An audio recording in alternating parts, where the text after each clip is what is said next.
開始啦，聽日佢哋呢個幾十號嘅，明白？各位，我哋今日由盲炳主持我哋嘅水療中心下水禮。大家睇下盲炳游水游成點，佢嘅泳姿係咪好好笑呢？呢一個就係我哋澳門第一個狗游泳池啦。睇下梁醫生掹條繩，知唔知我哋做咩嘅呢？我哋其實都唔知有咩用㗎。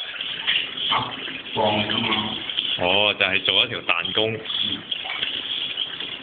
係咪到盲炳？你睇下佢游得幾快？盲炳一路游，一路游，一路游，一路游。嗱，而家開始扯蝦㗎啦佢。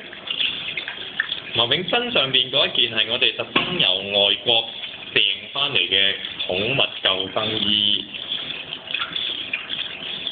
差唔多，我哋要睇呢個落去。